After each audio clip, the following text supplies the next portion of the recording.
بسم الله الرحمن الرحیم. سلامونه او نیک هیله او احترامات مې قبول کړئ. ملګرو شریف الله عارفي نن در سره یو ځل بیا مخاطب یم. نن مې د ادب په هکله یوه ډیره ضروري موضوع راوړې ده چې هغه عبارت د ادبي تنقید یا ادبي کره کتنې څخه دی.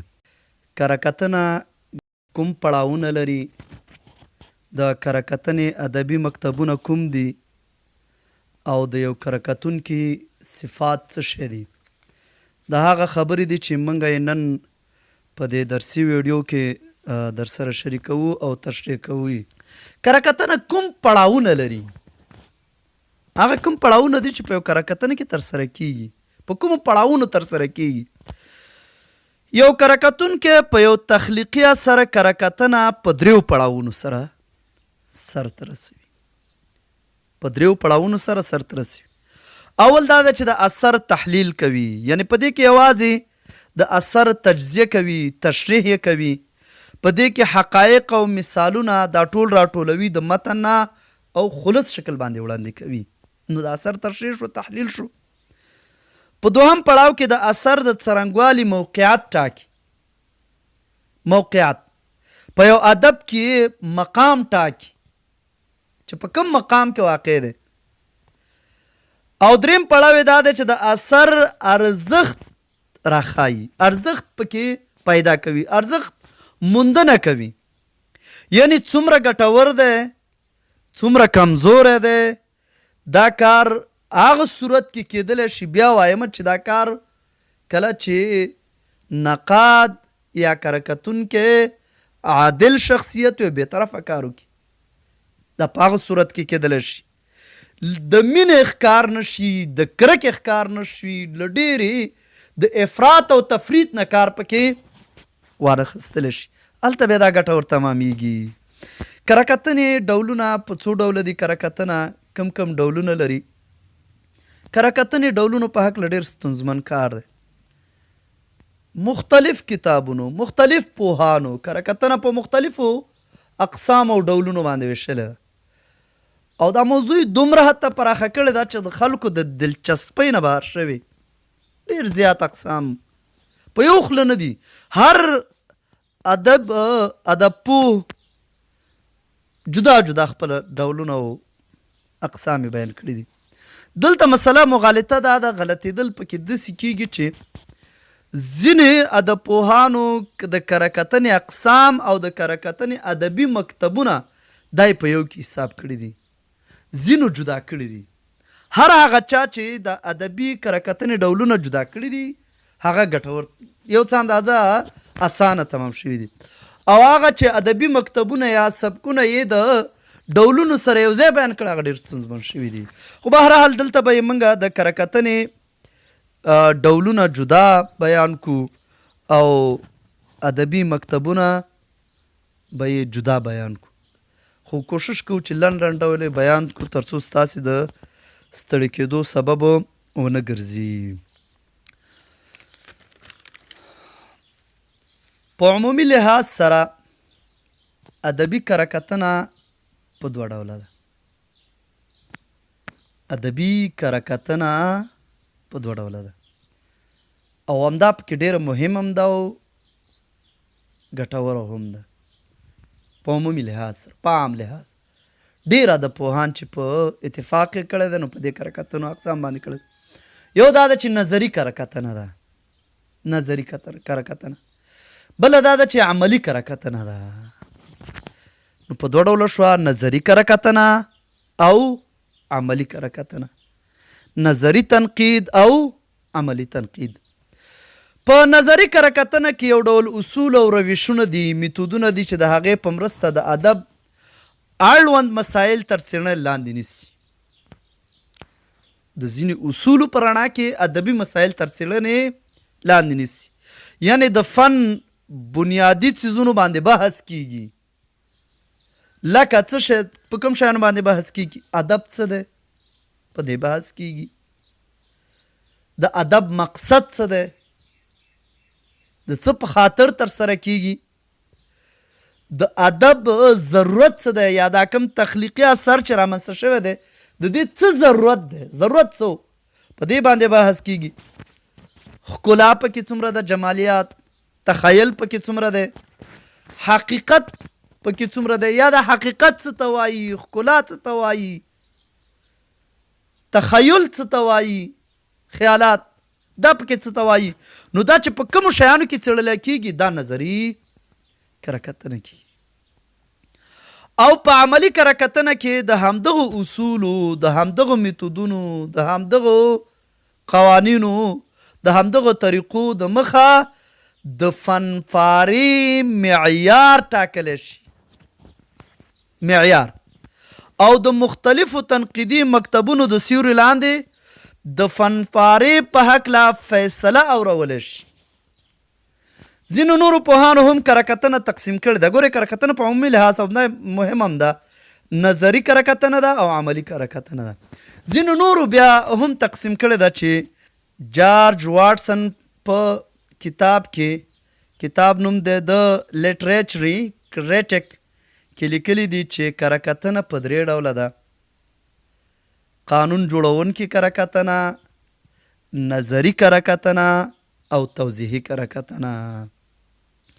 یو بل ادب پوه دی ویلیام هنری هیډسن په نامه باندې، ویلیام هنری هیډسن په نامه باندې هغه لیکي چې په خپل کتاب کې، کتاب نوم دی انټروډکشن ټو د سټډي لټریچر، انټروډکشن ټو د سټډي لټریچر، هغه وایي چې دا دوه کمې جارج واټسن ښودلي دي، د دې سره سره 2 نور اقسام هم بیانوي، یعنی قانون جوړونکي کره کتنه، نظري کره کتنه، توضیحي کره کتنه، حکمي کره کتنه او استقرایي کره کتنه، دا پکې بیانوي. د پښتو د ژبې کاندید اکاډمیسن محمد صدیق روحي کره کتنه په لاندې ډولونو سره تقسیم کړې ده: افلاطوني کره کتنه، ارسطويي کره کتنه، مطلقه کره کتنه، نسبي کره کتنه، تفسیري کره کتنه، تاریخي کره کتنه، قضایي کره کتنه، ټولنیزه کره کتنه، کلتوري کره کتنه، اروايي کره کتنه، متني کره کتنه، امپریسیونیسټي کره کتنه، تربیتي کره کتنه، اخلاقي کره کتنه، تحلیلي کره کتنه، اساطیري کره کتنه.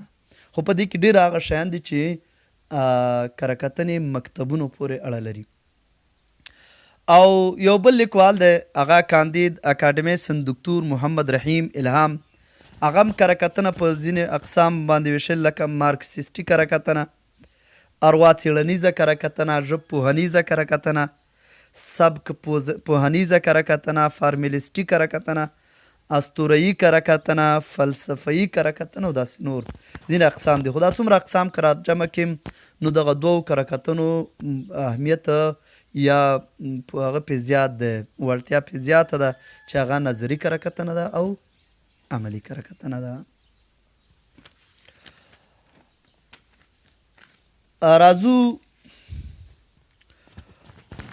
راځو ما خو مخکې وویلې چې کره کتنې اقسامو کې ځینې ادبي مکتبونه، ادبي سبکونه دا هم د کره کتنې په اقسام کې راخستې دي او ځینو جدا کړي دي. ما دلته په دې درس کې ادبي کره کتنې اقسام جدا کړي دي او ادبي مکتبونه مې ترېنه جدا کړي دي چې تر څو دا موضوع نوره هم دلچسپه تمام شي. اوس ادبي کره کتنې مکتبونو او سبکونو په هکله په لنډ ډول خبرې کوو. اول تاریخي کره کتنې مکتب ده چې په 18مه میلادي پیړۍ کې پیل بنسټګر یې یو فرانسوي ادبپوه ایډمنډ شیرر او نیپلز دی. دوی وایي چې په دې تاریخي حالاتو، شرایطو او د ادیب شخصي ژوند، د هغه زمانه چاپیریال او د هغه وخت سیاسي او ادبي ټولنیزې پیښې او عوامل په دې کره کتنه کې څېړل کیږي. دا بنسټ دوی ښه دی. دویم مکتب چې دی هغه تشریحي او توضیحي کره کتنې مکتب دی. دې هم بنیاد په 18مه پیړۍ کې کېښودل شوی. ډرایډن په نامه باندې یو کس ده رامنځته کړی دی. نو د دې هدف دا ده چې د یو اثر تشریح او توضیح کیږي، خصوصا کوم مطالبو ته پکې اشاره شوې، کوم کنایې پکې بیان شوي وي، کوم اشارې او کوم کنایې پکې کار شوي هغه تشریح کوي، کنایات نه بحث کوي. درېیمه چې دا ښکلاییزې کره مکتب دی بنسټګر اسکروایډ دی. د اثارو ارزښت پکې د ښکلا پیژندلې له مخې ټاکل کیږي. دی وایي چې د ادب مقصد یوازې عیش او خوند دی، خوښي ترلاسه کول دي. یعنی هغه اثر لوړ او معیاري دی چې ښکلا او خوند پکې له خوند نه ډک وي، جذبو ولولو نه ډک وي. صحیح ده، ډېر خلک دې سره په دې خبره باندې موافق هم نه دي، خو به هر حال ما یې دلته یو یادونه وکړه. څلورم حکمي کره مکتب دی. په دې کې د پخوانیو اصولو او معیارونو له مخې د یو اثر په هکله فیصله صادریږي. د نویو نورو لارو چارو رامنځته کولو باندې قایل نه دی. دا هم ډېر خلک د سره په دې خبره باندې موافق نه دي. پنځم استقرایي کره مکتب دی. بنسټګر یې ملټن دی او ادب ته په ساینسي اصولو باندې قایل دی، ساینسي اصولو باندې، او د یو اثر ښهوالی او بدوالی بیلې بیلې په ګوته کوي او فیصله بیا لوستونکو ته پرېږدي. یعنې د ساینس په شانتې دا باید بېطرفه اوسیږي. دا داسې وایي. شپږم چې تشریحي کره مکتب دی. دا پخوانۍ طریقه ده چې د اثر د تشریح ترڅنګ پرېکړه او فیصله هم په دې کې صادریږي. د دې کره اصول کټ مټ د سیاسي اخلاقي اصولو په شانتې دي، سیاسي او اخلاقي اصولو په شانتې. لکه څنګه چې اخلاقي اصول په یو ټولنه کې یا سیاسي اصول په یو هیواد کې عملي کیږي، دغسې تنقیدي اصول په ادب باندې هم عملي کیږي. په دې صورت کې کره کتونکی دا قاضي دی، حاکم دی، او ادیب محکمه کوي. شپږم چې د اروا پوهنیزه یا روحیاتي کره کتنه ده. دا ډېر سخت کره کتنه ده.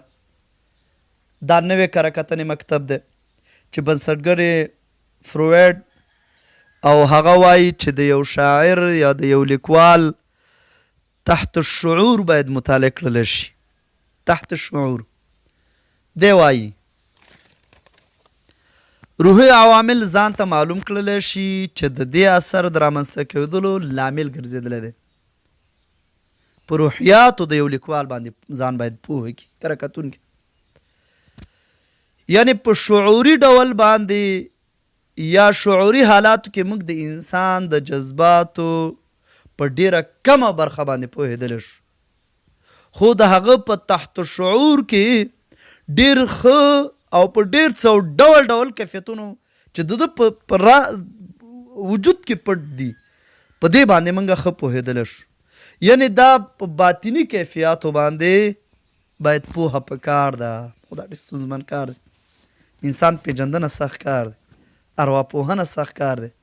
نو بیا چې په تنقید کې له داسې مکتب نه کار اخلي، دا ډېر ستونزمن کار دی. اتمه کره کتنه چې د هغه ټولن پوهنیزه کره کتنه ده. په دې کره کتنه کې ټولنیز یا اجتماعي حالات معلومیږي، ټولنیز جاج پکې اخیستل کیږي. زما په نظر په ناولونو او لنډو کیسو کې یا نثري ادب کې دا کره کتنه ډېره کیږي. نهمه چې دا رومانټیکه کره کتنه ده. رومانټیک کره کتنې مکتب دا د روماني ادب غورځنګ محصول. د روماني تنقید بنیاد په فنفارو کې د خیال، تصور، حسن لټون او د فنفارو د مقام تعیین هم د دغه څیزونو په معیار سره کیږي. لسمه کره کتنې مکتب چې د هغه پرتلیزه کره کتنې مکتب دی. په دې کې ادبي تخلیق له موازنې، مقابلې او پرتلنې څخه د ادبي اثر معیار ټاکي. یعنې دغه یو ادبي اثر د بل سره مقایسه کوي، په تله کې اچوي. مثلا په پښتو ادب کې د حمید مومند او کاظم خان شایده مقابله او پرتلنه کېدی شي، ځکه چې دا دواړه د شاعري مزاج، انداز او اسلوب یو بل ته نږدې دی. فارسی کې سعدي شیرازي صاحب، داسې نور اسد الله غالب صاحب له دې په هغه نه کار اخلي. 11مه کره کتنه چې د هغه ساینسي کره کتنې مکتب دی. دا د کره کتنې مکتب نه دی بلکې یوه لاره ده. ښه، د کره کتنې مکتب نه دی بلکې یوه لاره ده، خو د کره کتنو مکتبونو سره مرستندویه تمامیږي چې د کره کتنې په بېلابېلو میتودونو او مکتبونو کې کارول کېږي، لکه ترجیحاتي کره کتنه کې، استقرایي کره کتنې مکتب کې، عمراني کره کتنې مکتب کې، او له دې نه پکې کار اخیستل کېږي. په دې کې کره کتونکی د یو ساینس پوه په شان بېطرفه وي، یو ساینسپوه په شان او د یو ادبي اثر تجزیه او تحلیل او هر اړخیزې مطالعې او کتنې لاندې نیسي. دا و هغه شیان، هغه نقطې چې ادبي کره کتنې مکتبونو او سبکونو ځینې نور مکتبونه هم شته دی، خو په موږ په همدې باندې اکتفا کوو او همدومره به بس وي. راځو هغه کم خصوصیات دي چې یو کره کتونکی باید ولري، کم صفات لرونکی وي، په دې باندې لنډ بحث کوو. هغه کوم خصوصیات دي چې یو کره کتونکی لري یا هغه کوم صفات دي چې کره کتونکی لرونکی وي. یعنی هر څوک کره کتنه کولی شي، هر څوک د دې وړتیا لري چې کره کتنه وکړي، تنقید وکړي، یا هر چاته یو ادبي اثر وړلی شي چې په دې باندې کره کتنه وکړه، دا نشي کېدی. ځینې صفات ادبپوهانو ذکر کړي دي چې کله یو څوک دا صفات ولري نو په دې باندې بیا کره کتنه ګټوره تمامیږي او باید وکړلی شي. یو دا دی لکه څنګه چې ادبي کره کتنه خپل ټاکلي اصول او معیارونه لري، نو دغه کره کتونکي هم خپل صفات او ځانګړنې لري چې ځینې په لاندې ډول باندې بیانوو. اول دا دی چې کره کتونکی باید د پوهې او د بصیرت خاوند وي. مخکې مې یادونه وکړه، کره کتونکی باید پوه وي، په د خپل فن کې مهارت باید ولري. که پوهه ونه لري نو تنقید به یې نیمګړی وي، تنقید به د تعمیري نه تخریبي اړخ ولري، تنقید به یې د ګټې نه تاوان زیات وي. باید د پوهې خاوند وي. یو دویمه دا چې هیڅ ډول تعصب باید ونه لري، هیڅ ډول تعصب باید ونه لري، ځکه له تعصب نه ډکه کره کتنه دا د تاوان سبب ګرځي، ګټه یې نه وي، هیڅ ګټه نه وي. یو خو دا ده چې سمه کره کتنه نه کوي تعصب لرونکی سړی، او ټول پام یې نیمګړتیاو ته وي. نو کله چې ټول پام نیمګړتیاو ته دغه مثبت نقطې پاتې شوي نو د لیکوال یا د یو پنځونکي تخلیقګر زړه ماتېږي، روحیه کمزوري کېږي، بالاخره هغه ادب ته خدمت نه کوي. نو چې نه کوي نو تعصب لرونکی باید نه وي. بله مهمه خبره پکې دا ده چې کره کتونکی باید د عدل او انصاف خاوند وي، د عدل او انصاف خاوند وي. هسې نه چې د ډېرې خوشبینۍ او بېلابېلو اړیکو له مخې له ادب او لوستونکو سره یا د شخصي غرض او بدبینۍ پر بنسټ له ادیب سره زیاتی وکړي، ډېر افراط وکړي یا ډېر تفریط وکړي. کره کتونکی هیڅ کله دی عدل او انصاف ته له د لاسه نه ورکوي. بل یو کره کتونکی چې صفه هغه لري، باید کره کتونې د اصلي موخه چې ټولنې ته د ادب، د علومو، د اصلاح، سمون او لارښوونې په برخه کې خدمت دی، دا د کره کتنې اصلي خدمت دی، دا له یادونه باسي. څلورمه دا ده چې په قضاوت کې له بیړې او چټکۍ نه کار وانخلي، حوصلې خاوند وي، د ډېرې تیزۍ نه کار وانخلي، او له هغه څه باید دا ځان وساتي چې ادب او ادیب د ابرو یا حیثیت ته زیان رسیږي، هغه حیثیت پکې له منځه ځي، له دې نه باید لاس واخلي. پنځمه خبره دا ده چې د یو اثر د ټولو اړخونو مطالبو له بشپړې ارزونې وروسته د خپله نتیجه اعلان کړي. شپږمه خبره دا ده چې هر ادبي اثر او د هغه تخلیق کوونکی هماغسې دی لکه چې تر کره کتنې لاندې ونیسي. اخیستل شوې نتیجه یا قضاوت باید د ده د زړه او ضمیر غږ وي، د چا خوښ او فرمایش نه وي، د ده د زړه او ضمیر آواز وي. اوومه خبر دا ده باید چې د کتاب ښېګڼې دې جدا کړي او نیمګړتیاوې دې جدا کړي. ښېګڼې او نیمګړتیاوې یا کمزوري نقطې، کمزور اړخونه دي، دا دې بیلې کړي او هغه دې په یو یادښت کې په ډېره سادګۍ سره راوړي. اتمه خبره دا ده چې شخصي هیلو ښکار نه شي، د شخصي غوښتنو کې باید نه وي او قضاوت دې باید په سمه توګه باندې وکړي، نه د شخصي غرض. نهمه خبره دا ده چې دی باید قاطعیت ولري، قاطع وي په قضاوت کې.